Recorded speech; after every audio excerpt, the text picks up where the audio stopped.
What is up? This is Andrew once more with Entertainment Universe. Why do I always do that? I hope you guys have been enjoying the content we've been putting out. We've been trying to put out, more content because, we made a whole video about how we've been slacking quite a lot. So I've been trying to compensate and make sure that I'm putting out videos regularly, even though we don't have many viewers and we don't have many subscribers. Maybe I shouldn't admit that, but it's the truth. Sorry, the lighting's kind of weird. I'm still trying to figure out lighting stuff. I just put a lamp over here. Usually I just use like the daylight, but it's a little dark, so I just used a lamp, but you can see it really bad in my glasses. I don't know. Still trying to figure out the whole lighting thing. If you can hear loud popping in the background, I'm filming this on the 4th of July, so people are setting off fireworks. There's not a gunfight going on outside. It's just 4th of July. Today, I'm going to be talking about not just one movie, but several. There's a lot of movies that I've seen that I feel like are really good, and they just don't get the attention they deserve, whether it's not many people are watching it, or maybe they just kind of got like, they were well received, but maybe just didn't make a lot of money, or people just aren't really talking about them anymore. Underrated gems is what I would refer to them as. I'm going to be talking about a few of those today, some movies that I really enjoy that I just don't really feel like get the attention they deserve. They're in no particular order. It's not like, the first one is like my least favorite of these, and then the next one is, my favorite. So without further ado, let's get started. The first one I'm going to talk about is a movie called I Am Mother. This came out a couple years ago on Netflix, basically about humanity is dying, and the only chance of survival is this lab where this robot basically raises these children who are like, they're basically just like eggs floating in a thing, and then she grows them and she raises them as her children. That's why it's called I Am Mother, because the robot's called Mother. Around this time, I had watched a few Netflix original movies, like just before this, that I did not like. I was very disappointed by. So I was a little leery going into I Am Mother, but wow, I was not disappointed by this movie at all. The story is really unique, in my opinion. I feel like there's a lot of movies of the apocalyptic, humanity has fallen genre, if you want to call it a genre, and I feel like this takes that up a notch, and it just makes it really interesting, really unique, and it plays around with that concept really well.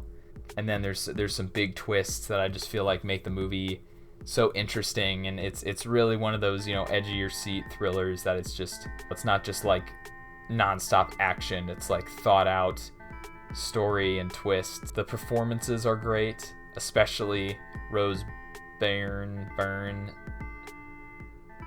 I'm gonna spell it because I don't know how to say it.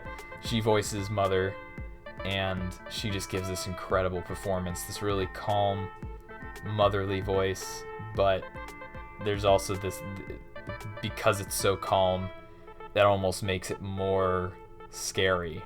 And I'm not going to give anything away. I'm not going to give any spoilers about how it ends or the twists that I keep talking about, but I think you should give it a watch. And I feel like I know critically I think it did pretty well. I think it was fairly popular on Netflix when it first came out, but I don't really feel like a lot of people even really noticed it. I feel like it was around the time of a lot of other Netflix movies coming out with fairly well-known actors. So this one, the voice of Mother, and I think Hilary Swank is in it too.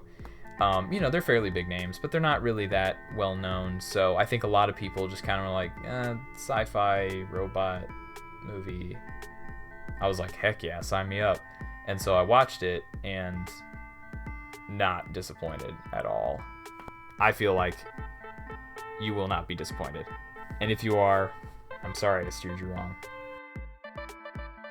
Next, I want to talk about a movie that's actually one of my favorite movies, and that is Brigsby Bear. This movie does not nearly get enough attention. It came out in 2017, I think, and it's basically about this young guy named James who watched this show called Brigsby Bear. It was like this kid's show that he loved, and then it gets canceled.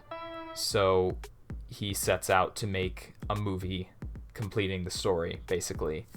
There's more to it than that, but they keep part of the story a secret in the trailers. So I feel like if you haven't seen it, it just makes it so much better if you find out the twist for the first time when you're watching it and don't have it spoiled. It happens within like the first 10 minutes of the movie. It's really the turning point of the whole story is a twist that I didn't see coming. There's just this certain innocent charm to it. It's really a fish out of water story, but I feel like with a lot of those kinds of stories, so much time is spent either with like them like, what is this, or it's like people are taking advantage of how unknowledgeable they are about the real world. I think this movie had more to say than people are laughing at him and making fun of him. As cheesy as it sounds, I think it's really a movie about chasing your dreams. It's so good. It's so much more than what you even think it would be just by seeing the trailers. So if you get the chance to watch it, I think right now, I gotta check, what's on there switches very frequently, but I think it's free on IMDb TV right now. So if you have an account with IMDb, then you can just watch it. And if you get the chance, definitely do that. This is one of my all-time favorite movies, honestly. Possibly top 5, definitely top 10. Next, I want to talk about Kubo and the Two Strings. I feel like studios like Pixar and DreamWorks and Minions, it's not a studio, but it feels like that's basically what Illumination is these days, is just Minions. Fireworks. But those are just going to keep on going, aren't they? Yep. Anyway, it feels like those studios are a lot of what animation is today. So I think a lot of people kind of forget at just what, they just kind of forget about stop motion, I feel like. Or if they do think about it, I feel like a lot of times they think of like The Nightmare Before Christmas and stuff, which is a good example of it. But there's so much more than The Nightmare Before Christmas.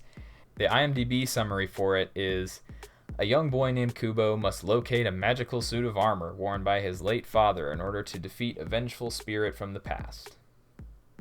It's kind of interesting to me because this movie, I think, had a lot of buzz around it, especially on things like Cartoon Network, that they usually promote animated movies. My throat is dry. They usually promote, why can't I say that? They usually promote a lot of animated movies. So I remember commercials for this, and that was really the main reason I heard of it. It had fairly big names like, I think, Rooney Mara, Scarlett Johansson, Matthew McConaughey, so it's not like it's just some little thing. Okay, so I'm an idiot. It's actually Charlize Theron, not Scarlett Johansson. I mean, it's Leica Studios, or that made Coraline and Paranorman.